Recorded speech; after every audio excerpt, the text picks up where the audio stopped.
दिलाने में अपने प्राणों की भी परवाह नहीं की और जान न्यौछावर कर इस देश को आजादी दिलाने का काम किया। अंग्रेज जाने के बाद हमारा स्वतंत्र भारत, हमारा अपना कानून, हमारा अपना प्रधानमंत्री, हमारे सभी अधिकार। आज जब हम 15 अगस्त और स्वतंत्रता दिवस मना रहे हैं, वहीं ये भी हम याद रखें कि हमारे सामने जो दुनिया की चुनौतियां हैं उनको भी स्वीकार करना होगा। जितना हमारा किसान मजबूत होगा, हमारा जितना ही देश आर्थिक रूप से मजबूत होगा, उतना ही नौजवानों का हम भविष्य बेहतर कर पाएंगे। हमारे देश के किसान खुशहाल हों, हमारे देश के उद्योग कारोबारी वो संपन्न हो, दुनिया के बाजार से मुकाबला कर सकें। हमें अपने देश को मजबूत बनाने के लिए कोई भी त्याग करना पड़े, उसके लिए हम सबको भारतवासियों को तैयार रहना चाहिए। जहां तक समाजवादी पार्टी, डॉक्टर राम मनोहर लोहिया, बाबा साहब भीमराव अम्बेडकर जी, नेताजी और तमाम समाजवादी विचारकों ने जो हमें सिद्धांत दिया, जो समाजवादी आंदोलन दिया, इसी से हमारा देश खुशहाल होगा और तरक्की करेगा। जो गैर बराबरी है देश में, वो तभी खत्म हो सकती है जब समाजवादी सिद्धांतों पर देश चले। आज हमें खुशी है कि उत्तर प्रदेश की जनता ने समाजवादी पार्टी पर भरोसा करके सबसे ज्यादा सांसदों को जिता करके एक हम समाजवादियों को जिम्मेदारी दी है कि देश को मजबूत बनाने के लिए, देश की एकता को और मजबूत बनाने के लिए हम लोग लगातार काम करते रहें। आज के दिन हम संकल्प लेते हैं कि हमारा किसान खुशहाल हो, नौजवान को नौकरी रोजगार मिले, हम सबका जीवन सम्मान के साथ, और दुनिया में जो हमें मुकाबला करना है उन देशों से मुकाबला कर करके अपना देश सबसे आगे बढ़ाना है। इधर हम देखते हैं कि विदेश नीति भी हमारी कुछ जितनी मजबूती के साथ देश खड़े होने चाहिए थे, आज दुनिया के वो देश हमारे साथ नहीं खड़े हैं। समय समय पे दुनिया के देश हमारे देश को धमकी देते हैं, कभी बाजार के नाम पर, कभी जमीन के नाम पर। उन चुनौतियों को भी हमें स्वीकार करना होगा। ये देश हमारा खुशहाल हो, वहीं दुनिया में जो दूसरे देश हैं उनसे संबंध कैसे हो। अमेरिका जैसा ताकतवर देश, उससे हमारे संबंध कैसे हों, पड़ोसी देश उनसे संबंध कैसे हों। दुनिया में वही देश आगे बढ़ते हैं जिसके दोस्त ज्यादा हों, मित्र देश ज्यादा हों। हम वॉर में हमेशा नहीं जा सकते हैं, लेकिन अपने देश को मजबूत बनाने के लिए हमें अर्थव्यवस्था को और बढ़ावा देना पड़ेगा, किसान को और सुविधाएं देनी पड़ेंगी। तभी हमारा 140 करोड़ से बड़ा देश, जिसमें सबसे ज्यादा हमें नौकरी और रोजगार की जरूरत है, आज हमारा नौजवान नौकरी और रोजगार चाहता है। हमें उम्मीद है कि आने वाले समय में हम समाजवादी लोग मिलकर के एक ऐसी व्यवस्था लागू करें, समाजवादी सिद्धांतों को ऐसा लागू करें कि सबके हाथ में काम हो, नौकरी मिले, रोजगार मिले।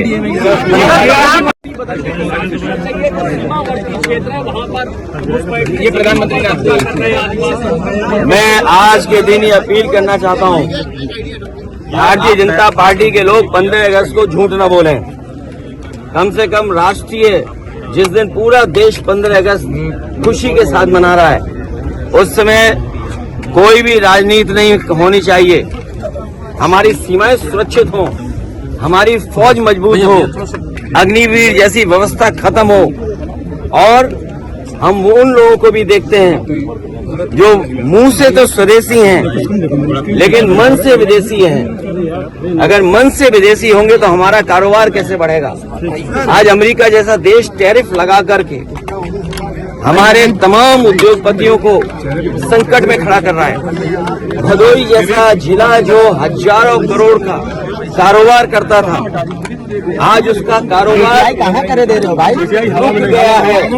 जो सामान भेजा वो पानी के जहाज में खड़ा हुआ है, न अमेरिका जा सकता है, न भारत वापस आ सकता है। ये तो एक उदाहरण है, लेकिन टैरिफ लगने के बाद न जाने कितने कारोबारियों के ऊपर संकट आया है। और वहीं चीन जो हमारा पड़ोसी देश है, समय समय पर हमारी जमीन कब्जा करता है, हमारे पूरे बाजार को कब्जा कर लिया। आज सबसे ज्यादा जो ट्रेड डेफिसिट है तो वो हमारी चीन से है। ये तमाम जो आर्थिक संकट हैं इनसे कैसे उभरना होगा। इसलिए अगर मुंह से स्वदेशी हैं तो मन से भी स्वदेशी होना पड़ेगा। और स्वदेशी के साथ साथ जिस तरह का मकर जाल है जीएसटी की वजह से, जिस तरीके से मकर जाल पैदा हुआ और डराने वाला जो संस्थाएं बन गई हैं, ईडी, सीबीआई, इनकम टैक्स, उससे हमारा उद्योग कारोबार नहीं बढ़ेगा, हमारा उद्योग कारोबार और बंद होगा। देखिए काफी बदलाव होगा जीएसटी को लेकर। इनका बदलाव नोटबंदी में भी देखा हम लोगों ने, इनका बदलाव जीएसटी में भी देखा कि सबसे ज्यादा संशोधन हो गया है। तो इसलिए अभी इनकम टैक्स है जो नया कानून लगाया है, अगर आप 1 रुपया भी खर्च करोगे तो सरकार जानना चाहती है कि 1 रुपया कहाँ खर्च किया आपने।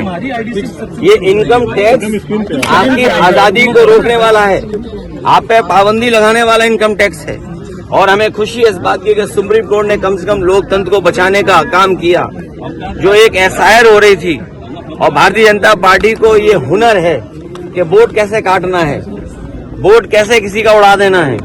कम से कम इस फैसले के बाद पॉलिटिकल पार्टीज बूथ स्तर पर अपना वोट बचा पाएंगी और अपना वोट जुड़वा देंगी। ये संगी साथी ग्रुप, ये जो ग्रुप है ये संगी साथी और भारतीय जनता पार्टी, मैंने कई बार कहा आपसे और फिर एक बार याद दिलाता हूं कि भारतीय जनता पार्टी का जब गठन हुआ था तो भारतीय जनता पार्टी के पहले जो राष्ट्रीय अध्यक्ष बने थे और भारतीय जनता पार्टी के पहले अधिवेशन में ये तय हुआ था कि उनकी पॉलिटिकल पार्टी की विचारधारा सोशलिस्ट होगी, सेकुलर होगी। ये आज फिर सोचना इनको, और ये जो 100 साल पूरे हुए हैं इनको अंग्रेजों को बधाई देनी चाहिए, क्योंकि सुनने में आता है और कुछ इतिहासकार ये लिखते हैं कि कुछ संगठन अंग्रेजों ने बनाए थे जिससे भारत को धर्म के आधार पर विभाजित किया जा सके, हिंदू और मुसलमान की खाई पैदा की जा सके। इसलिए संगी साथियों को भी अपनी पहली विचारधारा जो थी समाजवादी और सेकुलर, उसको याद रख करके देश को और आगे बढ़ाना चाहिए। नहीं बदलेगी। ये जो मुख्यमंत्री जी इन्होंने पूरी भारतीय जनता पार्टी को गच्चा दिया है। ये जो मुख्यमंत्री जी हैं इन्होंने पूरे भारतीय जनता पार्टी को गच्चा दिया है। ये ना भारतीय जनता पार्टी के सदस्य थे और न कभी भारतीय जनता पार्टी की विचारधारा इन्होंने पसंद की। केवल कुर्सी पे बैठने के लिए इन्होंने भारतीय जनता पार्टी की सदस्यता ली है।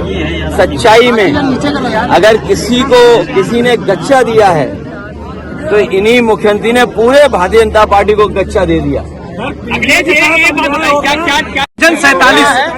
विजन 47 पे वर्ल्ड वॉर 2 के बाद जब से जापान में जो हिरोशिमा नागासाकी पे एटम बम गिरे और एटॉमिक वॉर के बाद जो परिणाम आए, वहां से दुनिया ने ये स्वीकार किया है कि हम कभी भी एटम बम की लड़ाई में नहीं जाएंगे, एटॉमिक एनर्जी को इस तरह इस्तेमाल नहीं करेंगे किसी की जान लेने के लिए। समाजवादी लोग और बहुत सारे दुनिया में ऐसे लोग हैं जो वॉर के खिलाफ हैं। वॉर नहीं होना चाहिए, लेकिन हमारी फौज मजबूत होनी चाहिए। जो लोग ये कह रहे हैं न्यूक्लियर से हमें डरना नहीं है, मैं उन लोगों से एक ही निवेदन करना चाहता हूं कि हमारी फौज को मजबूत करो, अग्निवीर व्यवस्था खत्म करो। जो नए तरह का वॉर है टेक्नोलॉजी के साथ, स्पेस टेक्नोलॉजी के साथ, या दुनिया में जो हम लोग देख रहे हैं टेक्नोलॉजी का बदलाव जिससे वॉर हो रहा है, हमारी फौज को भी मजबूत करिए उस तरह से। ये दीदी ड्रोन से नहीं हम वॉर जीतेंगे। दीदी ड्रोन बनाने से हम नहीं वॉर जीतेंगे। हम अग्निवीर व्यवस्था खत्म कर देंगे और अपनी फौज को टेक्नोलॉजी के साथ साथ और उनके सम्मान को और अग्निवीर व्यवस्था जब खत्म करेंगे तब जाकर के हम उनसे मुकाबला कर पाएंगे पड़ोसी देशों से।